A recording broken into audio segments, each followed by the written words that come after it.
मुनियागमन सुना जब राजा, मिलन गयों ले विप्र समाजा। करि दंडवत मुनि सन्मानी, निज आसन बैठारे नुआनी।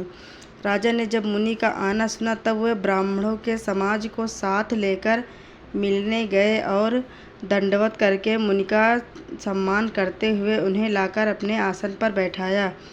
चरण पखार की नियति पूजा, सो सम आज धन्य नहीं दूज। विविधि भांति भोजन करवावा, मुनि बर हृदय हरस अति पावा। चरणों को धोकर बहुत पूजा की और कहा, मेरे समान धन्य आज दूसरा कोई नहीं। फिर अनेक प्रकार के भोजन करवाए, जिससे श्रेष्ठ मुनि ने अपने हृदय में बहुत ही हर्ष प्राप्त किया। पुनि चरणनि मेले सुतचारी, राम देख मुनि देह विसार। भय मगन देखत मुख शोभा, जनु चकोर पूरन शशि लोभा। फिर राजा ने चारों पुत्रों को मुनि के चरणों पर डाल दिया, उनसे प्रणाम कराया। श्री रामचंद्र जी को देखकर मुनि अपनी देह की सुधि भूल गए। वे श्री राम जी के मुख की शोभा देखते ही ऐसे मगन हो गए मानो चकोर पूर्ण चंद्रमा को देखकर लुभा गया हो। तब मन हरषि वचन कहे राऊ, मुनि यस कृपा न कीनी का। केहि कारण आगमन तुम्हारा, कहूँ सो करत न लाऊं बारा। तब राजा ने मन में हर्षित होकर ये वचन कहे, हे मुनि, इस प्रकार कृपा तो आपने कभी नहीं की। आज किस कारण से आपका शुभागमन हुआ, कहिए, मैं उससे पूरा करने में देर नहीं लगाऊंगा। असुर समूह सतावई मोही, मैं जाचन आयऊँ नृपतों। अनुज समेत देहूँ रघुनाथा, निश्चर बध में होब सनाथा।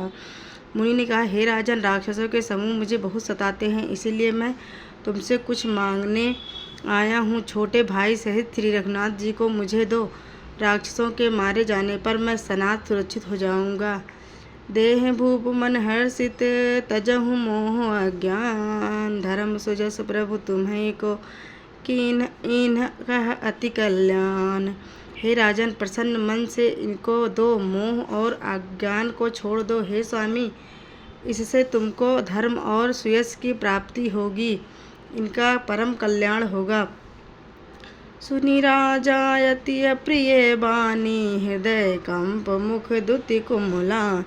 चौथे पन पायऊँ सुतचारी, विप्र वचन नहीं कहूँ विचारी। इस अत्यंत अप्रिय वाणी को सुनकर राजा का हृदय काँप उठा और उनके मुख की कांति फीकी पड़ गई। उन्होंने कहा, हे ब्राह्मण, मैंने चौथे पन में 4 पुत्र पाए हैं, आपने विचार कर बात नहीं कही। मांगऊँ भूमि धेनु धन कोसा, सर बस देऊँ आज सहरो। दे प्राण ते प्रिय कछु नाही, सो मुनि देऊ निमिष एक माही। हे मुनि, आप पृथ्वी, गौ, धन और खजाना मांग लीजिए, मैं आज उसे हर्ष के साथ अपना सर्वस्व दे दूंगा। देह और प्राण से अधिक प्यारा कुछ भी नहीं होता, मैं उसे भी एक पल में दे दूंगा।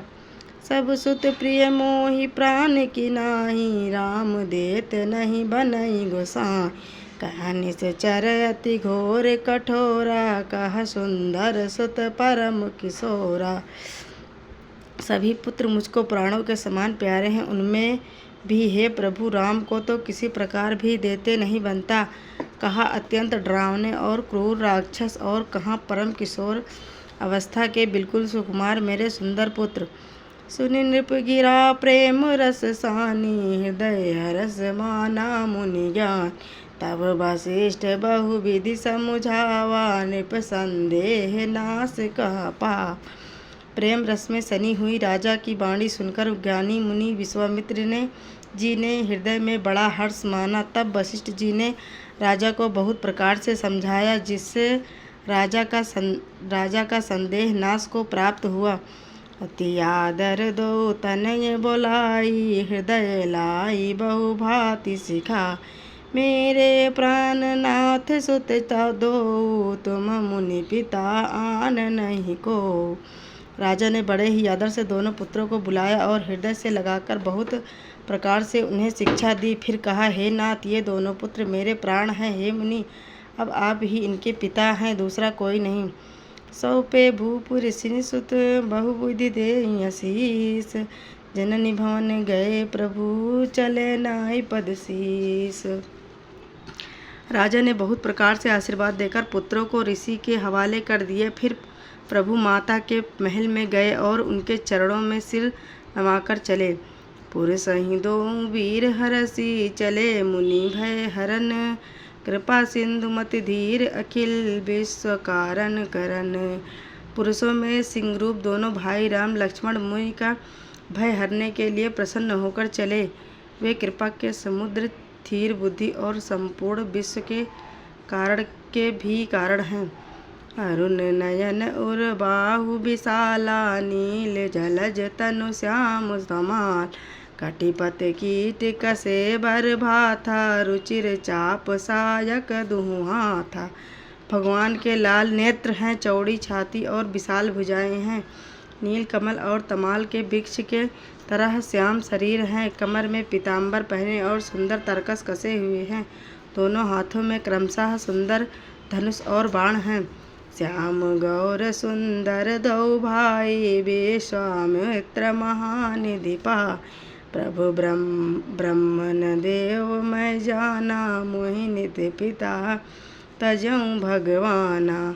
श्याम और गौर वर्ण के दोनों भाई परम सुंदर हैं। विश्वामित्र जी को महान निधि प्राप्त हो गई। वे सोचने लगे, मैं जान गया कि प्रभु ब्रह्मणदेव ब्राह्मणों के भक्त हैं। मेरे लिए भगवान ने अपने पिता को भी छोड़ दिया। चले जात मुनि दीन दिखाई, सुनी ताड़ का क्रोध करि धाय।